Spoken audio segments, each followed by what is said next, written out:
E jumani duto te chakre wuok tich tarik 7 nyaka nyoro tarik 11 piny Kenya osebedo gi juma mangima midhiale rowere motelo ni nyasi maduong' ma piny ngima riwore mano mar International Youth Week kawuono. Thor wach mapachoka dhi kod dwaro mar piny owacho mar bero kor lwasi ka jiwo rowere obed kod lony makonyo e bero alwora. Odiechieng'ni mibago higa ka higa jiwo duond rowere e weche mag telo kod dongruok e sekta duto te mondo ngimagi olokre.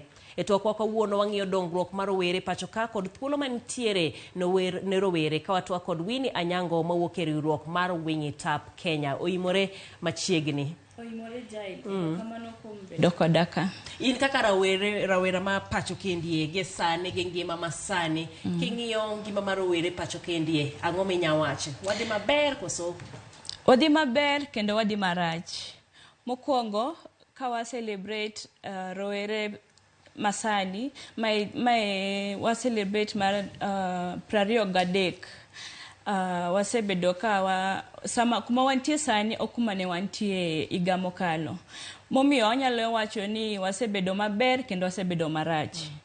Koro berne en kaka sani kata king'iyo yo politics ineno ka rowere mang'eny ose join politics mabe konyowa duondwa winjre e bunge kuro. Koro ka kata mon ineno ka mine mang'eny ose join politics duondwa winjore kuro. Kata ka tije matinde iyudogi be ineno ka mine be koro laro be yudo kaka gin be gilaro gi chuo kaka ginyalo bete nafas no. Alafu be nitie kaka nafas mar biashara. Kineno nafas mar biashara be ineno ka mon motelo. Mon matindo manyiso ni joma tindo. Mon matindo motelo e nafas mar biashara gi. Kata nafas mag spaces mogo mag tije moko mag office gi. Sani wanyalo wacho ni rowere matindo motelo kendo gikawo nafas. To kalure gi yo mok ber to nitie koso tich. Rowere masani iwak ahinya oko kani. Giwak ni tich onge. Nafas ok yudre kuomgi. Ok ji tema yudo nafas ailagi. Koro sirikal temo korgi to lakini ok chop ne ji te. Sirikal nicho ketenwa yes kuonde moko to oketi. Kikawo sekta mar polis kikawo ji yudo ni nitie rowere moko mok yud tijegi. Kendo gigolo pesa mang'eny to gineno ka tijegi ok chop negi kamano. Ing'ena neno kinde moko ka bende twak moro ne nitiere ni idwaro ni mondo odwok chien hika mar ji dhi retire kowuok e 60 chaki duoke nyaka 55 kiwacho ni ahinya e sekta mar sirikal kendie ni idwaro mondo mithuolo rowere mondo donje. Mano be e yo makare marwako rowere e piny owacho koso? Gima timore koka wacho ko e gima rach en ni sani jobunge kata sirikal neno ni rowere en gender. Koro giketo mon giwe ni gikawo nafas mar joma le, gikawo nafas mar joma ok nyal, joma chuo, jok ma onge nyalo. Koro aneno ka ikawo mon to gikava ni gikonyo jok ma minority moko nego konyo. Gikonyo rowere. To kata bed ni en ng'ama miyo marawera. Koro mano ok nywak gi donga paro no nywako gi duto. Oywako gi duto to lakini koro chuo ineno ka wacho ni koro nafas masani miyo mon ahinya. Ok wachnegi, ok wuo kodgi, ok wuo kuomgi. Alafu sirikal kawo mon to we chuo. Koro ing'eni giumo giwacho ni wan wasekonyo minority te to wigi wil ni chuo chuo bentie makale gi kailagi. Magi koro kelo depression kuom chuo, magi koro kelo koso. Koro gidonje gik maricho kokocha kaka kuo, nitie gik ma koro ok timbre maber kucho nikech koro gionge pesa. Rowere manentiere e nyasi margi e gwenge ma Naivasha county ma Nakuru dichieng' manyoro giwuoyo weche mag koso tich ahinya weche mag unemployment ka giwacho ni weche mag njore kuogeni osemedore nikech rowere onge kod tije gionge kod yuto malong'o. Mano bende waneno e juma manokalo ma wach moro ni World Coin nowuok ka waneno rowere kopango lai kabisa ji dhi manyo siling 7,000. Kendo jael mano koro wach marach nikech kineno namba manopango line kata in jatend Kenya iwache ang'o kendo ji opango line supermarket kamora mora miwuothe tineno ka rowere odhi opango line to gimondo matiende ni onge tich matiende ni ji oko kuchocho onge tich alafu sirikal be kaka nichi winjo ka jo Eldoret jo Uasin Gishu County nicha wuondgi ntie jineno ka yudo ka jonyuolo ka ouso lobe ouso jamni gi ouso gige gi te jomoko mondo nyithindgi oyud kaka nyalo dhi skul kiyudo ni sirkal ma wageno kuom gini ema gin magichako giwuondowa gimayowa pesa gimayo jonyuol pesa ma giseyudo kendo gitimo godo gigi kendo ok ber ahinya kendo ok ber ka jonyuol oko kucho ywak pi wang'e gi chwer ne sirkal emonego bed number 1 kuom konyogi kendo kineno ka gine mane gigo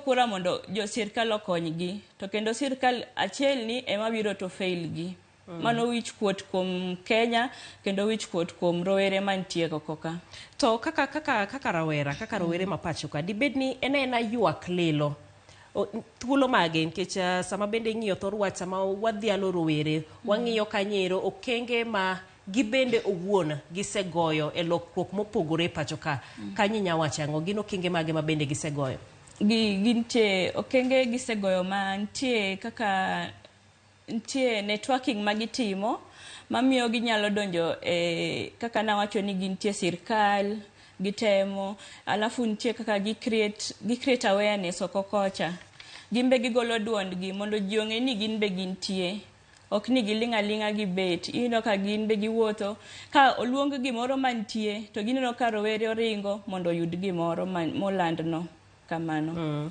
mano ni karero kamana hinya ng'ato bende nyisa kendi ni kawang'iyo weche mag ngima mar rowere ntiere kinde ma bende piny owacho kata riwruoge ne wacho ni thoth rowere ahinya weche mag sexual reproductive health ngima mar nyodo giwacho ni ogidhi osiptal nikech gineno ka gibiro bedo judge to koro ni dwaro mondo osiptal obed kuma rowere nyalo bede youth friendly ma ineno ko kango sego makare mano niyo makare nikech samoro kata kaka wach ni pim mara yakini rowere mang'eny ok dhi e pim ailago nikech giluor ni mama wa be samoro kata jirandwa moro riedo line ka gibo paro nang'o alafu ing'eni jogweng' ok obedo sensitized ni gikaila gitimore ok owachnegi ni gikaila gi oyiene ji pimo oyiene ji biro wuoyo gi daktari in kaka nyathi in kaka rowere inyalo biro wuo gi daktari kuom chalni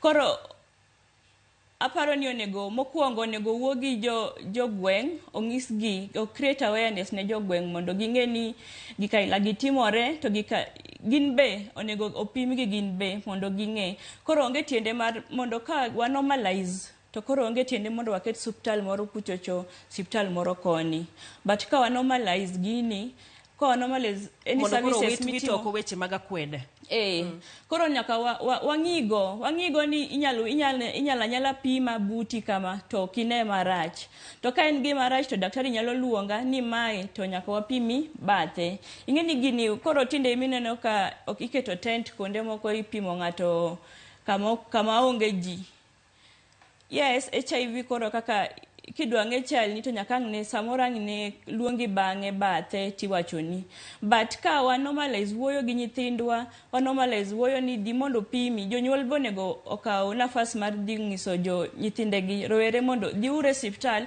dhiuru ng'e gik mitimo e siptal kuro ok en mana pim kende nitie nyaka weche mabeyo miwachone ji e siptal nitie puonj maji kidhi e siptal tiyudo puonj mar family planning iyudo puonj mar kaka inyalo ritori iyudo puonj ma kaka inyalo bet gi jowetegi iyudo puonj mang'eny kabisa ok en aina gik moko ma nyaka iluor dhi e siptal e thuolo mar loso tije wacho ni kata bed ni piny owacho ok oloso thuolo moromo mano mondo rowere ondike tich to ntiere tije ma gino wuon bende ginyalo timo bed kaka job creators mano kokale yor mbui kata yore mamoko gin kaka mage ma bende nyalo jiwo go rowere mondo kik girit ni nyaka wang ndikgi Koro kaka dhi mar youth, National Youth Day, International Youth Day, ne wacho ni en green skills for the youth.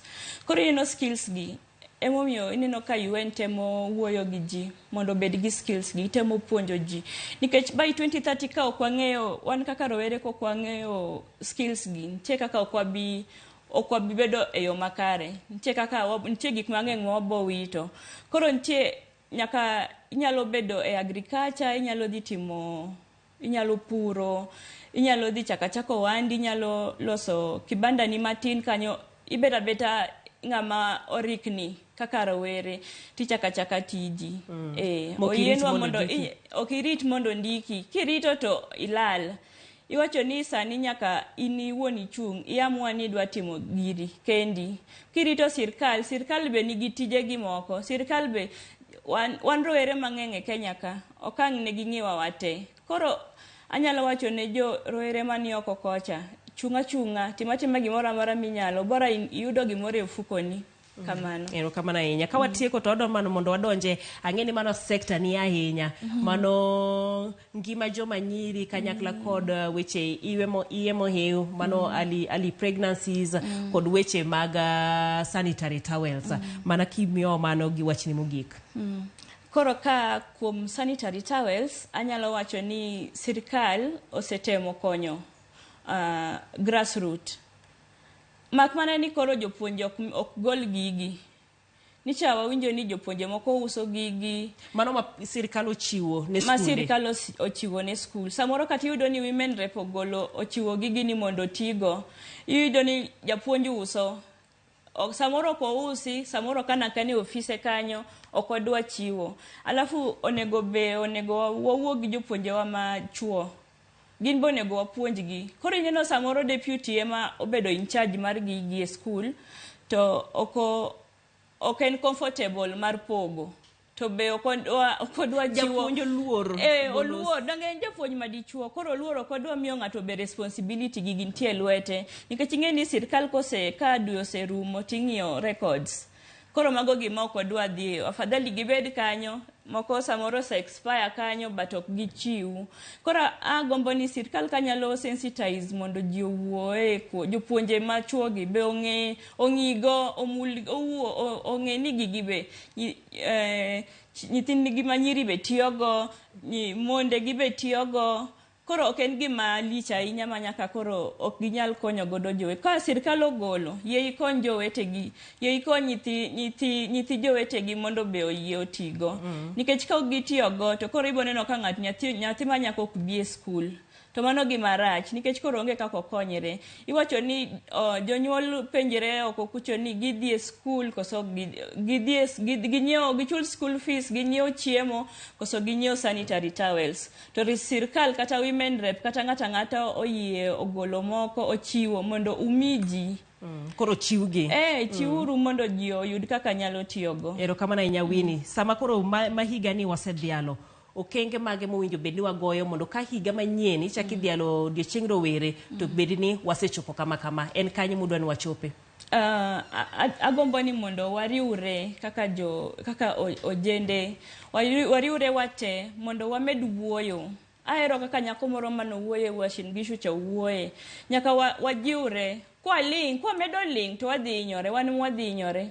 To ka wawuoyo, wagolo duondwa mondo ji owinji. To mano wadhi donjo okang' moro machielo. Alafu be ka wayudo opportunity mar tije, kiwinjo ni nitie tich ma imiyo ji oko kocha, yie imbe ijoin, kik irita ni in beta, in kiluongo ji gima ber kiwinjo tibet ni ma ok marwa. In be dhi join jogo mondo imbi yud kaka inyalo konyori. Erokamano ahinya Winnie kuom twak mabende wabedo godo kendie kijiwo weche mag rowere wang'eyo kanyiro kenge mabende gisegoyo thuolo mabende nitiere ne rowere ka higa ni idhialo odiochieng' rowere. Wadhi yweyo machoko duogo, wadhi nyime kod weche mamoko mag Oimore.